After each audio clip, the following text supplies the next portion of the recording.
India Pak സംഘർഷത്തിൽ അമേരിക്കയെ തള്ളി ഇന്ത്യയുടെ നിലപാട് വീണ്ടും വ്യക്തമാക്കിയിരിക്കുകയാണ് പ്രധാനമന്ത്രി നരേന്ദ്രമോദി. ഓപ്പറേഷൻ സിന്ദൂറിന് ശേഷം ഇന്ത്യയും പാകിസ്ഥാനും തമ്മിലുണ്ടായ ഏറ്റുമുട്ടലിൽ ഒരു മധ്യസ്ഥതയും സ്വീകരിച്ചിട്ടില്ലെന്ന് അമേരിക്കൻ പ്രസിഡന്റ് ഡൊണാൾഡ് ട്രംപുമായുള്ള സംഭാഷണത്തിൽ മോദി വ്യക്തമാക്കി. പാകിസ്ഥാന്റെ അഭ്യർത്ഥന പ്രകാരമാണ് ഇന്ത്യ വെടിനിർത്തലിന് സമ്മതിച്ചത്.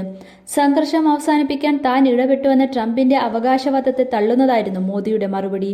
35 മിനിറ്റ് നേരമാണ് ഇരുവരും ഫോണിൽ സംസാരിച്ചത്.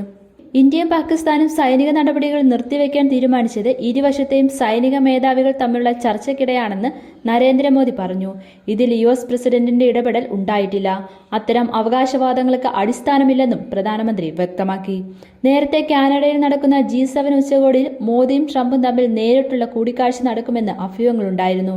എന്നാൽ ഉച്ചകോടിയിൽ നിന്ന് ട്രംപ് ഒരു ദിവസം മുൻപേ മടങ്ങിയിരുന്നു. ഇതാണ് കൂടിക്കാഴ്ച നടക്കാതെ പോയത്. ഇതേ തുടർന്ന് ട്രംപാണ് ഫോൺ സംഭാഷണത്തിന് മുൻകൈയെടുത്തത്. തുടർന്നാണ് ഇന്ത്യ പാക് സംഘർഷവും സംഭാഷണത്തിൽ ഉൾപ്പെടുത്തിയത്. വിദേശകാര്യ സെക്രട്ടറി വിക്രം മിശ്രയാണ് ഇരുവരുടെയും ചർച്ച സംബന്ധിച്ച വിവരങ്ങൾ പുറത്തുവിട്ടത്. ഇന്ത്യ ആരുടെയും മധ്യസ്ഥ സ്വീകരിച്ചിട്ടില്ല, ഭാവിയിലും സ്വീകരിക്കില്ലെന്നും മോദി പറഞ്ഞു. തീവ്രവാദത്തോട് സന്ധിയില്ല. ഇതുകൂടാതെ ഓപ്പറേഷൻ സിന്ദൂർ ഇനിയും അവസാനിച്ചിട്ടില്ലെന്നും മോദി പറഞ്ഞതായും വിക്രം മിശ്ര കൂട്ടിച്ചേർത്തു.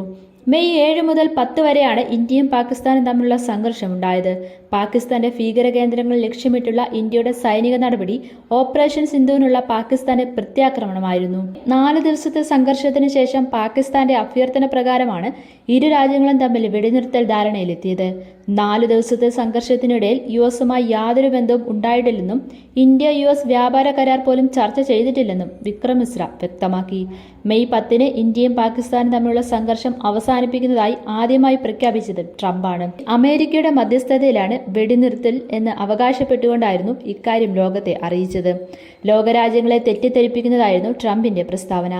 പലതവണ ട്രംപ് ഇത് ആവർത്തിക്കുകയും ചെയ്തു. ഇതിനുള്ള മറുപടിയാണ് മോദി നൽകിയത്. ഇന്ത്യ പാകിസ്ഥാനിലെയും പാക് അധിനിവേശ കാശ്മീരിലെയും തീവ്രവാദ കേന്ദ്രങ്ങൾ മാത്രമാണ് ലക്ഷ്യമിട്ടത്. ഇന്ത്യയുടെ നടപടികൾ വളരെ ആസൂത്രിതവും കൃത്യവുമായിരുന്നു.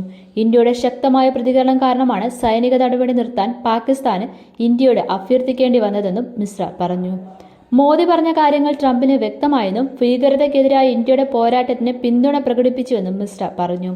പഹൽഗാം ഭീകരാക്രമണത്തിന് ശേഷം ട്രംപ് മോദിയെ അനുശോചനം അറിയിച്ച് ഫോണിൽ വിളിക്കുകയും ഭീകരതയ്ക്കെതിരായ പോരാട്ടത്തിൽ പിന്തുണ പ്രഖ്യാപിക്കുകയും ചെയ്തിരുന്നു. അതിനുശേഷം ഇരു നേതാക്കളും തമ്മിലുള്ള ആദ്യ ഫോൺ സംഭാഷണമാണിത്.